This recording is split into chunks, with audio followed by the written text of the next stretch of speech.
Durante gran parte del siglo XX, Estados Unidos ocupó un lugar privilegiado en el orden mundial. Fue el país que tras la Segunda Guerra Mundial salió fortalecido mientras Europa ardía, que lideró la carrera espacial, que forjó el concepto moderno de libertad en clave occidental y que convirtió el capitalismo en la ideología triunfante del fin de la Guerra Fría. Durante décadas fue sinónimo de innovación, crecimiento económico, poder militar y estabilidad política. Sin embargo, toda hegemonía histórica, por sólida que parezca, es efímera. Hoy, en pleno siglo XXI, el mito del dominio estadounidense está en crisis. La evidencia se acumula de forma silenciosa, a veces negada, a veces ridiculizada, pero profundamente visible. Estados Unidos ya no es el líder indiscutido del mundo, y en muchos aspectos ni siquiera es el competidor más avanzado. El declive ha comenzado, y negar esta realidad no hará sino profundizar la caída. Primero, de Silicon Valley a Shenzhen, el trono tecnológico cambia de dueño. Durante décadas, Silicon Valley representó la vanguardia tecnológica del mundo, el lugar donde nacieron las ideas que cambiaron la historia moderna. Apple, Google, Facebook, Tesla, y donde la innovación parecía ilimitada. Pero algo ha cambiado. Mientras las grandes tecnológicas estadounidenses se enfocan cada vez más en la especulación bursátil, la recolección de datos y la inteligencia artificial dirigida a publicidad y consumo, China ha apostado por una revolución tecnológica integral. Empresas como BYD en Build Your Dreams han logrado posicionarse no solo como rivales, sino como líderes absolutos en sectores clave como la electromovilidad. El auto eléctrico más barato y eficiente del mundo ya no lo produce Tesla, sino BYD. Y no es un caso aislado. En el ámbito de los paneles solares, de los chips, de la inteligencia artificial aplicada al control social y la logística industrial, China avanza a una velocidad que Estados Unidos ya no puede igualar. Mientras en América se discute si los taxis voladores son una utopía o un sueño de ciencia ficción, en varias ciudades chinas ya operan taxis aéreos no tripulados. La tecnología no es solo innovación, es infraestructura, producción en masa, adaptación social y velocidad de implementación. Y en todos estos frentes, China se adelanta. 2. La fragilidad del American Dream frente al ascenso multipolar. La competencia global ya no se libra únicamente en los laboratorios o en las bolsas de valores. Hoy, el verdadero poder se define por la capacidad de producir a escala, por el control de las cadenas logísticas y por el acceso a los recursos y mercados internacionales. Estados Unidos, por su parte, ha seguido el camino inverso. Mientras China nacionalizaba estratégicamente sus industrias críticas, las corporaciones estadounidenses deslocalizaban su producción para maximizar ganancias, debilitando su tejido industrial. La capacidad real de fabricar masivamente en caso de guerra, pandemia o crisis climática se ha erosionado de manera preocupante. Durante años, el sueño americano vendió la idea de que los mejores cerebros del mundo querían emigrar a Silicon Valley. Hoy, muchos de ellos prefieren quedarse en Shanghái, Bangalore o Singapur.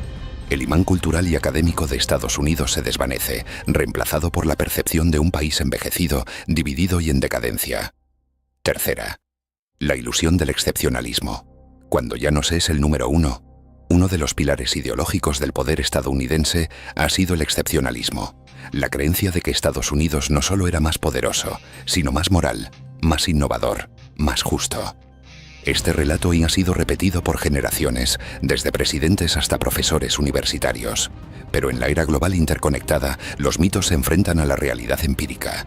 Y la realidad es que Estados Unidos ya no lidera en educación, ni en salud, ni en infraestructura, ni en esperanza de vida. Países como Corea del Sur, Finlandia o Alemania han superado a Estados Unidos en varios indicadores de calidad de vida y desarrollo humano. Además, los datos económicos ya no favorecen a la potencia norteamericana. La participación del dólar como reserva internacional cae lentamente. El superávit tecnológico se reduce. La productividad industrial ha sido superada en varias áreas clave. El liderazgo que antes era incuestionable ahora debe justificarse con cifras cada vez más frágiles. Cuarta, una economía basada en servicios y burbujas. Estados Unidos ha apostado durante los últimos 40 años por una economía orientada al sector servicios y las finanzas, abandonando de forma progresiva su infraestructura productiva. Esta decisión, tomada en aras de la globalización y el libre mercado, ha sido uno de los mayores errores estratégicos de su historia reciente. Mientras otras naciones se especializaban en microchips, metales raros, automóviles eléctricos o farmacología avanzada, Estados Unidos se convirtió en una economía altamente especulativa, vulnerable a las burbujas bursátiles, las crisis hipotecarias y el endeudamiento masivo. Este modelo se sostuvo durante un tiempo gracias al poder simbólico y militar del dólar, a la hegemonía cultural y a la supremacía geopolítica posterior a la caída de la URSS. Pero todo imperio financiero es, en última instancia, una ilusión insostenible si no tiene un soporte industrial detrás. Y esa es la fragilidad actual del modelo norteamericano. 5. China. Más que un competidor, un nuevo paradigma. Es un error pensar en China como una simple copia tardía de Occidente. China no quiere ser Estados Unidos. Quiere superarlo, pero a su manera. Con un modelo autoritario en lo político pero ultracapitalista en lo económico, China ha desarrollado un estilo híbrido que desconcierta a los teóricos clásicos. No busca la Guerra Fría. Busca el dominio comercial, tecnológico y cultural en el largo plazo. Y para ello, invierte sistemáticamente en infraestructura, innovación, educación y diplomacia económica. Su proyecto de la nueva ruta de la seda es solo un ejemplo de ello. Estados Unidos, en cambio, responde con sanciones, aranceles y discursos nostálgicos sobre volver a ser grandes. Pero la nostalgia no es una estrategia, y el aislamiento es una forma de admitir la derrota. 6. Los aliados pierden confianza. Europa, India y el mundo árabe observan el liderazgo global también se basa en alianzas sólidas y en confianza internacional. Durante décadas, Europa confió en la estabilidad estadounidense. Japón, Corea del Sur, Canadá, el mundo árabe e incluso India aceptaron, a veces a regañadientes, la primacía norteamericana. Hoy, esa confianza está erosionada. Europa ya duda del liderazgo de Estados Unidos, sobre todo tras las desastrosas retiradas de Irak, Afganistán y el fiasco diplomático con Francia por los submarinos australianos. Países como Arabia Saudita se acercan a China. India se mantiene ambigua. África recibe más inversión china que estadounidense. Incluso América Latina, tradicional patio trasero de Washington, comienza a diversificar sus alianzas. La hegemonía unipolar está muriendo y en su lugar se alza un mundo multipolar más complejo y descentralizado. Séptima conclusión. La negación es el primer paso del colapso. La historia está llena de imperios que cayeron no solo por sus enemigos externos, sino por su arrogancia interna, su ceguera institucional y su negativa de adaptarse. Estados Unidos se encuentra hoy en una encrucijada parecida a la que vivió el Imperio Británico hace un siglo. Todavía poderoso, pero en caída clara. La tecnología que alguna vez fue el estandarte del American Dream ya no es suficiente. Ni Silicon Valley ni Wall Street pueden sostener eternamente una nación que ha abandonado su base industrial, ha despreciado a su clase media y ha respondido al desafío global con muros, aranceles y discursos paranoicos. El liderazgo no se mantiene con eslogans, se construye con visión, con estrategia y con autocrítica. Y Estados Unidos, mientras no entienda esto, seguirá siendo un imperio en decadencia. A comienzos del siglo XXI, muchos analistas veían a China como la gran fábrica del mundo, un país inmenso, barato, eficaz, pero subordinado a las innovaciones tecnológicas y financieras de Occidente. Era común hablar de China como un gigante dormido, cuya función era producir a bajo costo y sostener el consumo global, especialmente el de Estados Unidos. Pero ese análisis, que tenía sentido en 2005, ha quedado completamente obsoleto en 2025. Hoy China ya no es la fábrica del mundo. Es su laboratorio, su centro de innovación industrial, su nuevo paradigma económico. Lo que el Reino Unido fue en el siglo XIX y lo que Estados Unidos fue en el siglo XX, China se ha convertido en el siglo XXI, el núcleo de la nueva revolución industrial global. Este nuevo ciclo no se basa solo en producir más, sino en producir mejor, más rápido, más barato y con visión estratégica a largo plazo. China ha reentendido algo que Occidente ha olvidado. La industria es poder. Y la planificación centralizada, cuando se ejecuta con inteligencia, puede superar al caos de los mercados. Primero, de manufactura básica a vanguardia tecnológica. Durante décadas, las imágenes que se tenían de China estaban ligadas a fábricas enormes, obreros extenuados y productos baratos. Pero esa etapa ha sido superada a una velocidad histórica. Hoy las universidades chinas producen más ingenieros programadores, físicos e investigadores que las estadounidenses y europeas juntas. En lugar de limitarse a ensamblar lo que otros diseñaban, China ha creado sus propias cadenas de innovación, desde la investigación científica hasta la producción y distribución masiva. Empresas como Huawei, CITL, DJI y BYD no solo compiten con gigantes como Samsung o Apple, en muchos casos los han superado en calidad, eficiencia y escalabilidad. Un ejemplo contundente es el del mercado de baterías de litio. China no solo domina la producción, sino también el diseño, la exportación y el reciclaje. Y mientras Occidente debate sobre cómo reindustrializarse, China ya está construyendo las fábricas del futuro, alimentadas por inteligencia artificial, robótica autónoma y sistemas logísticos casi enteramente automatizados. 2. BYD y la guerra de los autos eléctricos. El momento en que China rebasó a Tesla, uno de los sectores donde este cambio se hace más evidente es el de la movilidad eléctrica. Hace una década, Tesla era el emblema del futuro verde y tecnológico. Sus autos eran sinónimo de innovación, diseño y estatus. Pero en 2023, una marca china superó a Tesla en ventas globales. BYD, Build Your Dreams. Este hito no fue casual. Mientras Tesla apostaba por un segmento premium y elitista, B comprendió algo fundamental. La verdadera revolución se da cuando la tecnología llegue a las masas. Por eso, diseñó autos eléctricos accesibles, duraderos, eficientes y adaptados al mercado global.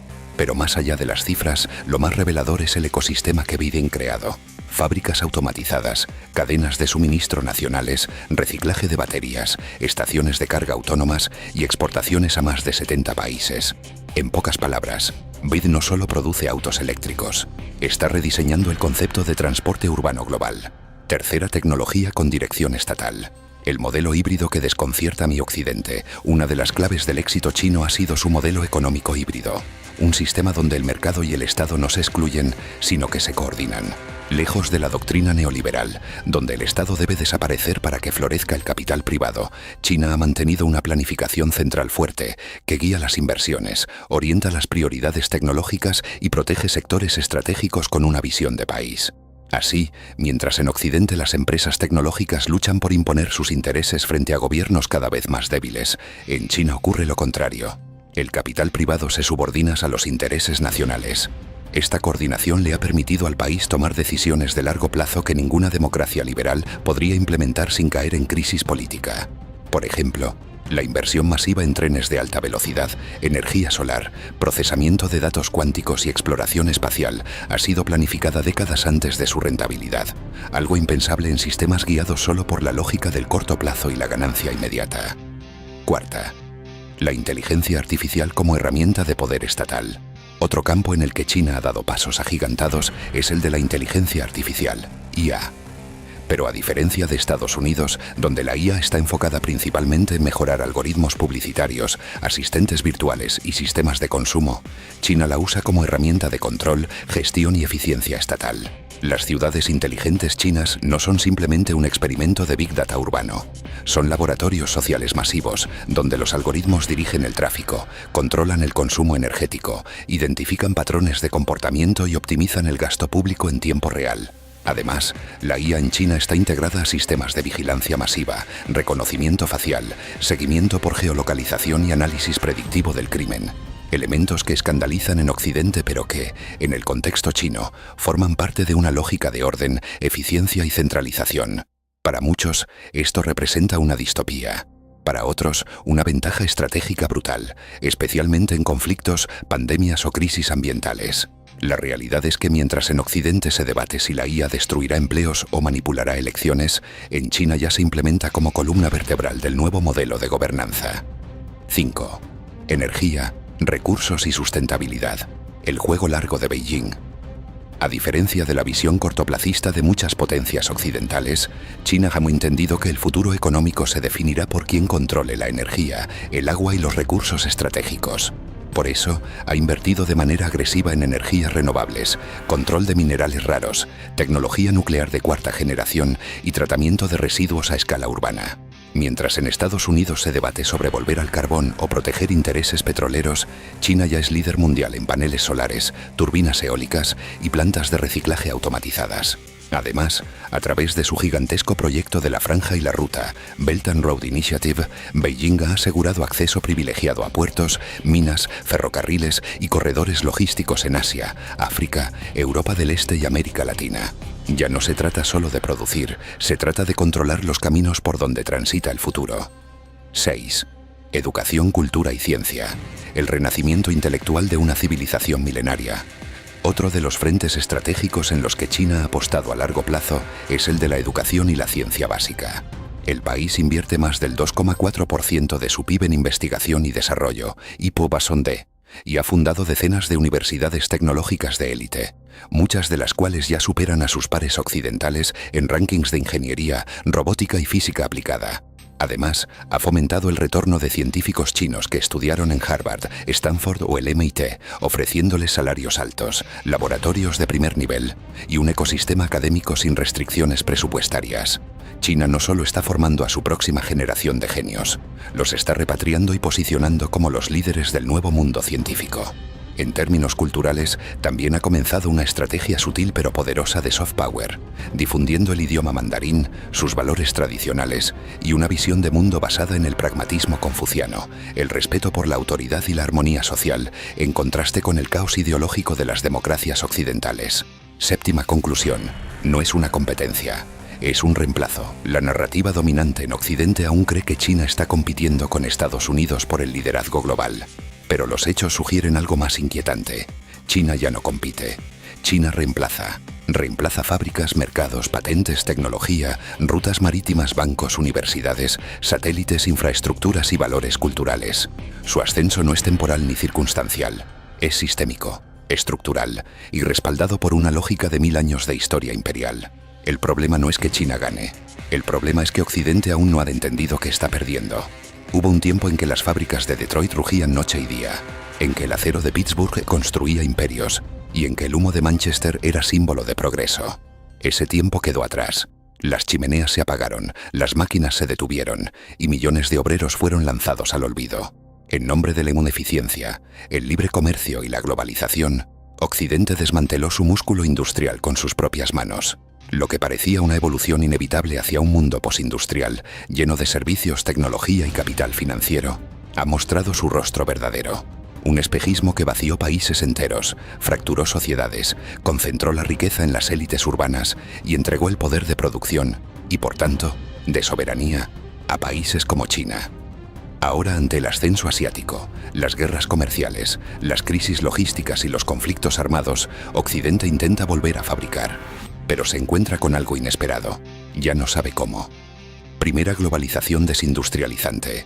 Una trampa dorada desde los años 80, bajo el liderazgo de figuras como Ronald Reagan, Margaret Thatcher y luego Bill Clinton, se impuso una nueva doctrina: la globalización como motor de paz y prosperidad infinita. Bajo ese dogma, se promovió la deslocalización de fábricas, la eliminación de barreras arancelarias y la total apertura al capital internacional. El resultado fue una migración masiva de la producción hacia Asia, especialmente China, que ofrecía mano de obra barata, pocas regulaciones y eficiencia brutal. En el corto plazo, esto abarató productos y engordó los balances de las grandes empresas occidentales. Pero el costo real fue otro: desmantelamiento de industrias enteras, desde el acero y los textiles hasta la microelectrónica. Pérdida de saber técnico y obrero, transmisiones intergeneracionales de conocimiento que simplemente desaparecieron. Dependencia estratégica absoluta. Desde medicamentos hasta chips, Occidente ya no podía producir lo esencial para su propia subsistencia. Y lo más irónico es que, mientras China utilizaba los beneficios de esta globalización para fortalecer su industria y planificar su crecimiento, Occidente se endeudaba, desinvertía en manufactura y glorificaba los servicios como el futuro. 2. El mito del sector servicios y la caída del poder real. A partir de los 90, muchos economistas comenzaron a hablar del postindustrialismo. Según esta visión, ya no hacía falta producir objetos. Bastaba con diseñarlos, financiar su producción o venderlos en plataformas digitales. El trabajo físico fue despreciado, la ingeniería fue sustituida por el marketing y el conocimiento técnico por el manejo de Excel. El PIB de muchos países occidentales se volvió ficticio. Crecía gracias al valor especulativo de acciones, a los bienes raíces inflados y al consumo generado por deuda. Pero por debajo de las cifras, el músculo económico se atrofiaba. El país más poderoso del mundo ya no podía fabricar su propia ropa, ni sus propios teléfonos, ni siquiera las municiones necesarias para una guerra prolongada. Y cuando llegaron las crisis, COVID, Ucrania, Gaza, Taiwán, todo se desnudó. El mundo postindustrial no era autosímil, era autosuficiente. Era frágil, dependiente y vulnerable. Las cadenas de suministro colapsaron, los productos básicos escasearon y la inflación se disparó. De pronto fabricar volvió a ser importante, pero Occidente se dio cuenta de que ya no sabía cómo hacerlo. Tercero, Estados Unidos. la nostalgia del acero y el renacer incompleto en Wii U. La devastación industrial ha tenido un costo social colosal. Pueblos fantasmas en el cinturón del óxido, epidemias de opioides, desempleo estructural y una polarización política sin precedentes. Lo que una vez fue el corazón económico de América se convirtió en su hemorragia lenta. La respuesta política ha sido contradictoria. Donald Trump, con su lema de Make America Great Again, puso sobre la mesa algo que nadie había dicho en décadas: traer las fábricas de vuelta. Implementó tarifas contra China, incentivó el regreso de la manufactura y denunció los tratados de libre comercio. Pero sus políticas fueron parciales, descoordinadas y muchas veces simbólicas. Joe Biden, por su parte, aprobó el CHIPS Act y el Inflation Reduction Act, intentando reactivar la producción de semiconductores y tecnologías verdes. Pero incluso con miles de millones invertidos, los expertos reconocen un problema estructural.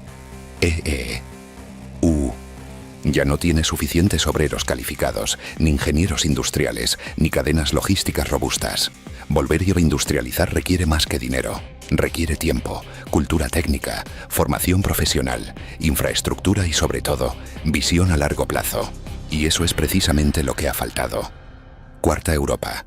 Ecología, burocracia y desindustrialización programada Europa. Mientras tanto, ha seguido una senda distinta pero igual de autodestructiva.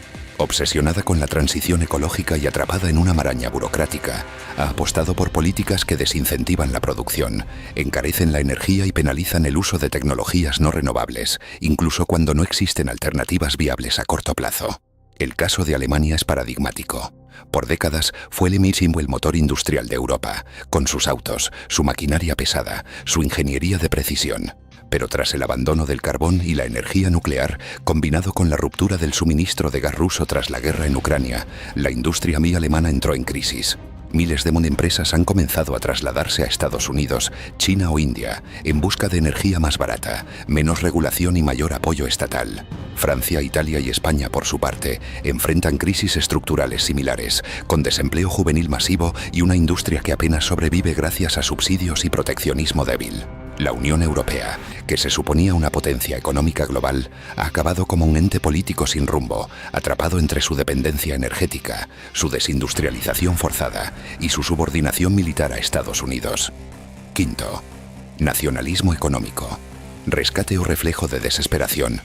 Frente a este panorama, ha resurgido con fuerza un fenómeno que parecía enterrado desde la Segunda Guerra Mundial: el nacionalismo económico. Ya no se habla de globalización con optimismo, se habla de soberanía, autonomía estratégica, reindustrialización y proteccionismo inteligente. Los gobiernos comienzan a subvencionar industrias clave, limitar exportaciones de tecnología, imponer aranceles, nacionalizar sectores estratégicos y redirigir fondos a la manufactura. Pero este renacer no ocurre desde una posición de fuerza, sino desde el miedo al colapso y la pérdida de relevancia mundial. Occidente intenta proteger sus últimos fragmentos industriales mientras China los expande y moderniza. Intenta crear nuevos polos de producción en México, Vietnam, India, para salir de la órbita china. Pero hasta ahora, ningún país ha demostrado poder reemplazar a China en escala, eficiencia y control logístico. Lo que se presenta como soberanía industrial es, en muchos casos, un intento desesperado por no caer en la irrelevancia. 6. El precio del olvido. Una generación sin herramientas. Más allá de la economía, hay un costo aún más profundo: la erosión cultural del trabajo técnico e industrial. Durante décadas, las sociedades occidentales promovieron la idea de que fabricar era sucio, arcaico, prescindible, que el futuro estaba en las pantallas, no en las herramientas, en las oficinas, no en los talleres, en el capital, no en el sudor. El resultado ha sido una generación entera que no sabe construir, reparar, ensamblar ni diseñar desde la materia. Escasean soldadores, torneros, mecánicos, electricistas, ingenieros de campo. Las escuelas técnicas han sido desmanteladas. La cultura maker fue marginada. Y ahora, en medio de una crisis industrial, faltan manos y cerebros para volver a fabricar. Mientras tanto, países como China, India, Corea del Sur y Vietnam han formado millones de técnicos, incentivado la ingeniería desde la infancia y creado una cultura de respeto hacia el conocimiento práctico. En otras palabras, ellos se prepararon para el siglo XXI. Occidente lo evitó. El gran dilema de este siglo no es quién liderará la inteligencia artificial, ni quién dominará el espacio, ni quién tiene más ojivas nucleares. El dilema es más básico, más crudo, más fundamental. ¿Quién puede fabricar? El país que produce domina. Quien depende, obedece. Y Occidente durante demasiado tiempo creyó que podía vivir sin producir, como si la riqueza real pudiera generarse sin tocar la materia. El despertar a mí ha sido brutal. Hoy las potencias occidentales intentan reconstruir su músculo industrial, pero lo hacen desde el dolor, la urgencia y el miedo, no desde la planificación ni la visión. El regreso al nacionalismo económico es una reacción tardía ante un mundo que ya cambió. Y en ese nuevo mundo, la verdadera guerra no se libra con misiles ni sanciones. Se libra con tornos, hornos, robots, planos, operarios e ingenieros. Se libra en las fábricas. Y Occidente por ahora ni siquiera tiene las llaves para entrar. Imagina una sustancia tan ligera como la espuma, tan reactiva como el fuego, y tan esencial para la civilización moderna que sin ella no podrían existir los celulares, los autos eléctricos, ni la transición energética. Esa sustancia es el litio. Durante décadas pasó casi desapercibido. Un metal curioso, útil para baterías pequeñas y poco más. Pero en el siglo XXI, con la promesa de una revolución verde, el litio pasó de recurso técnico a activo geopolítico de alto valor. Hoy es el nuevo petróleo. Y como todo lo que se vuelve esencial, ha despertado los apetitos de las potencias, los golpes de Estado, las operaciones encubiertas y una guerra silenciosa por el control del futuro. Primero, ¿por qué el litio lo cambia todo? Para entender el nuevo conflicto global en torno al litio, hay que entender primero qué lo hace tan especial. El litio es un metal alcalino extremadamente ligero, el más ligero de todos, y tiene una densidad energética altísima. Esto significa que se puede usar para almacenar mucha energía en un volumen reducido, y sobre todo, cargarla y descargarla cientos o miles de veces. Esencialmente, el litio permite que un auto eléctrico funcione, que una batería almacene la energía solar de una casa, que los celulares, computadoras, drones y hasta armas modernas operen sin estar conectados a una red constante. Además, el litio no tiene sustituto real. Aunque existen investigaciones en baterías de sodio, grafeno o hidrógeno, ninguna ha logrado igualar su rendimiento, escalabilidad y eficiencia. En resumen, quien controle el litio, controlará el ritmo y la posibilidad de la transición energética. 2. ¿Dónde está el litio? Aquí comienza la dimensión geopolítica. El litio no está repartido de manera equitativa en el mundo. Los principales yacimientos del planeta se encuentran en lo que se conoce como el Triángulo del Litio, una vasta región del cono sur de América Latina que incluye Bolivia, el Salar de Uyuni, el mayor del mundo, Argentina, Catamarca, Salta y Jujuy, Chile, el desierto de Atacama. Juntos concentran más del 60% de las reservas de litio del planeta. A esta lista se suma recientemente México, con depósitos descubiertos en Sonora, y Brasil, que comienza a desarrollar una extracción significativa. Fuera de América Latina, otros países clave son Australia, actual mayor productor mundial, aunque con yacimientos menos abundantes. China, con reservas medianas pero un control gigantesco sobre la cadena de procesamiento. Estados Unidos, que tiene algunas reservas en Nevada, pero depende masivamente del extranjero. Este mapa de reservas crea una tensión evidente. Los países que necesitan litio, Mibomutem, Europa, China, no lo tienen. Los países que lo tienen no tienen poder geopolítico. Esa asimetría es la receta perfecta para la intervención, la manipulación y el conflicto. Tercero, el caso Bolivia. Golpe por litio. En 2019, el presidente de Bolivia, Evo Morales, fue forzado a renunciar tras lo que muchos consideran un golpe de Estado. Aunque oficialmente se argumentó fraude electoral, la secuencia de eventos, la participación militar y sobre todo las declaraciones posteriores encendieron las alarmas. Poco después del derrocamiento, Elon Musk, CEO de Tesla, tuiteó: «Daremos golpes de Estado a quien queramos, acéptenlo». La frase, aunque aparentemente irónica, fue vista por muchos como una admisión brutal del interés económico occidental en los recursos estratégicos de Bolivia, en particular el litio. Bolivia tiene las mayores reservas del mundo, pero Morales insistía en mantener el litio bajo control estatal, procesarlo internamente y no permitir el saqueo extranjero. Tras su caída, empresas transnacionales comenzaron negociaciones rápidas con el gobierno interino. La coincidencia temporal fue demasiado perfecta como para no levantar sospechas. El agua y los recursos estratégicos. Por eso, ha invertido de manera agresiva en energías renovables, control de minerales raros, tecnología nuclear de cuarta generación y tratamiento de residuos a escala urbana. Mientras en Estados Unidos se debate sobre volver al carbón o proteger intereses petroleros, China ya es líder mundial en paneles solares, turbinas eólicas y plantas de reciclaje automatizadas. Además, a través de su gigantesco proyecto de la Franja y la Ruta, Belt and Road Initiative, Beijing ha asegurado acceso privilegiado a puertos, minas, ferrocarriles y corredores logísticos en Asia, África, Europa del Este y América Latina. Ya no se trata solo de producir, se trata de controlar los caminos por donde transita el futuro. 6. Educación, cultura y ciencia. El renacimiento intelectual de una civilización milenaria. Y con esto concluimos este video. Si te gustó el video, por favor dale like, suscríbete y activa la campanita para disfrutar de más historias interesantes. Me despido, adiós.